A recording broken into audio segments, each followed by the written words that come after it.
반갑습니다. 김효일입니다. 오늘은 제가 노잼 렌트카 기업에 투자한 이유를 한번 알려드리려고 합니다. 최근에 제가 에이비스 관련된 영상을 올렸죠. 에이비스 렌트카 업체인데 여러분들 렌트카 많이 써보셨어요? 저는 한국에서 제주도 한번 갔을 때 써본 거 말고는 써본 적이 한 번도 없어요. 렌트카 이 사업 자체가 뭐 그렇게 섹시하고 뭐 재밌는 사업은 아니거든요. 새 차를 이제 대량으로 뭐 도매 가격으로 산다고 합시다. 싸게 사가지고 이제 소비자들에게 빌려주고 뺑뺑이 돌리고 나서 이제 대부분은 이제 보증기간이 끝나기 전에 이제 중고차 시장에 내놓는 사업이라고 보시면 되는데 여기에 무슨 가치를 보고 제가 투자를 했는지 한번 알려드리도록 하겠습니다. 물론 현재는 마이너스입니다. 여러분들 뭐 함부로 투자하시면 안 됩니다. 투자 조언 아니에요. 왜 샀는지 여러분들 이 투자 아이디어를 어디서 얻었느냐, 이제 영화관도 마찬가지고 렌트카도 마찬가지인데 코로나가 지나고 나서 이제 사람들이 다 망한다고 생각하고 관심도 없었던 거라고 생각을 했어요. 제가 영화관에 우버를 조금 팔고 영화관에 투자를 많이 했었습니다. 왜? 그냥 더 이상 떨어질 것 같지 않아서 살아나면 예전만큼은 돌아가지 않겠느냐, 그래서 투자를 했는데 그거 투자를 하고 나서 한 번도 본 적이 없어요. 관심도 없었어. 근데 이게 바로 이 올해의 최고의 투자.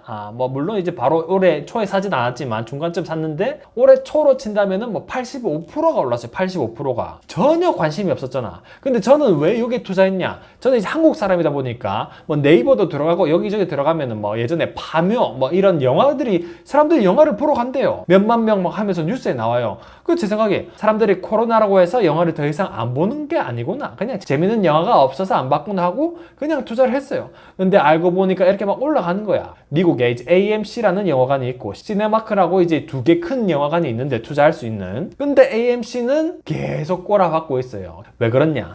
얘들은 보니까 이 재무제표를 보면은 AMC가 뭐 미국뿐만이 아니라 뭐 전 세계적으로 이제 많이 퍼져 있어요. 이제 뭐 인수합병도 하면서 $1 빌리언 뭐 1.4조, 매출이 1.4조예요.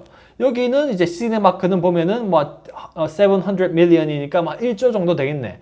매출은 여기 훨씬 많아. 밑으로 쭉 가서 순수익을 보면은 여기는 아직도 마이너스예요. 이제 최근 2분기 건데 보시면 아직도 뭐 한국 돈으로 마이너스 500억 원 정도 막 계속 마이너스예요. 근데 시네마크는 순수익이 500억 원이 넘어갈 정도로 잘 벌고 있다. 여러분들의 생각은 하나의 사업을 볼 때 뭐 영화관 뭐 이거나 저거나 똑같은 거 아니냐, 뭐 이거 뭐 얘 못하면 둘 다 못하겠지, 하나 잘하면 둘 다 잘하겠지라고 생각을 저도 했는데 실제로 공부를 해본 결과 회사의 CEO들이 어떻게 운영하나에 따라서 매우 상반되는 결과를 보여줬다. 왜 그런가 보면은 이제 AMC는 회사를 확장을 하면서 빚을 많이 냈죠. 빚을 많이 내고 그 다음에 이제 영화관도 이제 건물을 사는 경우는 잘 없고 이제 월세를 내면서 하는 경우가 많은데 여기 이제 월세를 내는 게 3천억 원이 넘어갑니다. 근데 시네마크 보면은 반도 안 돼요. 근데 매출은 뭐 3배까지 차이는 안 나. 그러니까 이렇게 월세를 내는 거, 월세 계약도 이제 너무 확장을 빨리 하다 보면은 이렇게 똑같은 사업도 다른 결과를 나타낸다는 거를 느꼈기 때문에 그렇거든요.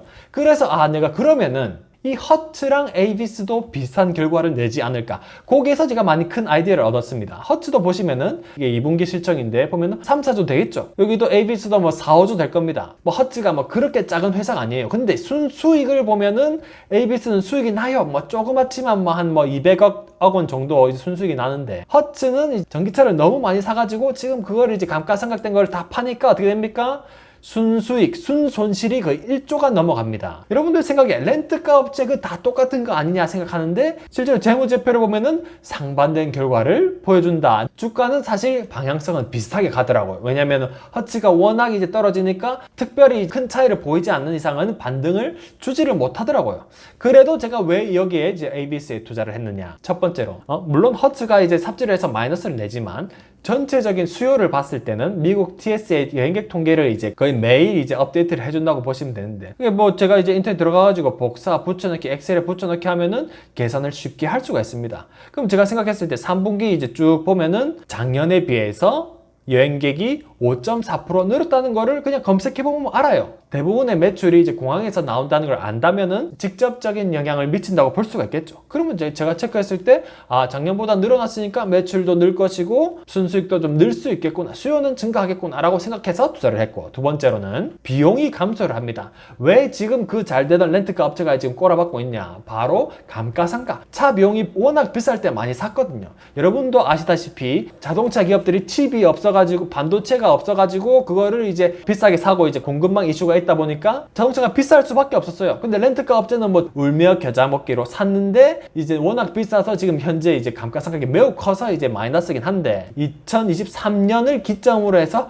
조금씩 떨어지고 있어요. 물론 이제 코로나 전보다는 훨씬 높은 가격을 유지하고 있습니다만은 최근에 자동차 기업들이 실적 발표하는 거 보면 어때요? 덜 산다 얘기가 나오거든요. 신차 가격이 하락한다면은 비용이 감소한다고 예상을 할 수 있겠습니다. 금리도 하락한다고 예상을 많이 하죠. 렌트카 업체도 대부분이 이제 대출을 내 가지고 자동차를 사는 거기 때문에 금리가 하락하면은 비용 감소에 효과가 있겠다. 그런 생각에 투자를 했습니다. 내가 에이비스 렌트카 업체가 이제 역사를 보면은 물론 이제 중간에 파산도 하고 했지만은 100년의 역사를 자랑하면서 오랫동안 이 사업을 유지할 수 있었던 이유는 바로 이 혜자가 있었기 때문이죠. 망할 수 없는 이유가 뭐냐고 생각했을 때는 규모의 경제죠. 이제 대량으로 사가지고 싸게 이제 디스카운트를 받겠죠. 디스카운트를 받으면 도매 가격으로 싸게 사서 이기고, 그리고 이제 공항, 사실 공항이라는 것 자체가 이제 물리적인 거기 때문에 한 사람이 공항을 쓴다면 다른 사람은 못 쓰겠죠. 공항을 더 이제 증축하지 않는 이상은. 제가 거기서 이제 혜자를 생각했고, 이게 만약 공항 리스를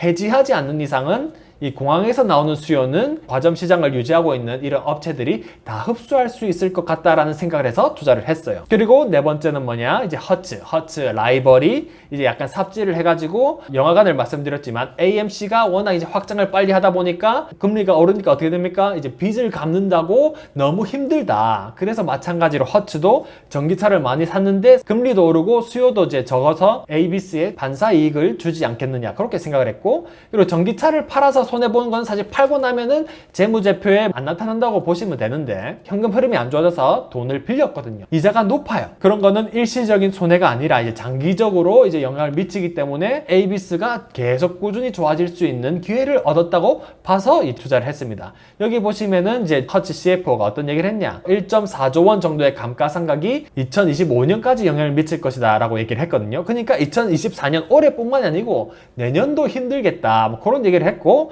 그리고 또 어떤 얘기를 했냐, 이제 캐시플로우, 전기차의 손실로 인해서 내년 상반기까지는 현금 흐름이 부정적인 영향을 받게 될 것이다, 그런 말을 직접적으로 했어요. 라이벌인 에이비스에게 조금 유리한 상황이라고 보여져서 투자를 했습니다. 결론은 뭐냐, 에이비스는 3분기 수익 예상을 했어요. 허츠는 계속 마이너스를 예상을 했고, 그런데도 불구하고 에이비스는 오히려 하락을 했어요. 렌트카 전체에 그냥 안 좋은 평가를 한다, 그렇게 보여지고, 허츠는 이제 전기차로 인해서 올해뿐만 아니라 내년까지 계속 고통을 받는다고 이제 예상을 했습니다. 그 전기차를 많이 사고 감가상각이 워낙 크기 때문에 그걸 이제 회복하려면은 한 내년까지는 기다려야겠다. 그 기회를 삼아 어떻게 됩니까? 에이비스가 아마 마켓 쉐어를 가져갈 수 있다면은 이제 투자 좋은 기회가 되지 않겠느냐, 그런 생각에 제가 투자를 했고, 이 수요라는 게 뭐 리세션이라고 하죠. 경기 침체가 날 수도 있는 것이고, 사람들이 더 이상 이제 해외여행을 안 할 수도 있고, 미국에서도 여행을 안 할 수도 있다. 그러면은 사실 허츠보다 잘한다고 해서 뭐 좋은 상황이 아니기 때문에 그때는 제 생각을 바꾸고 이제 주식을 정리해야 되는 그런 상황도 일어날 수 있으니까 항상 모니터링을 잘 할 수 있도록 해야 되겠고, 그래도 나는 이제 내년에 한국 갈 건데 여행 못할 정도로 막 심각하다고 생각을 안 한다,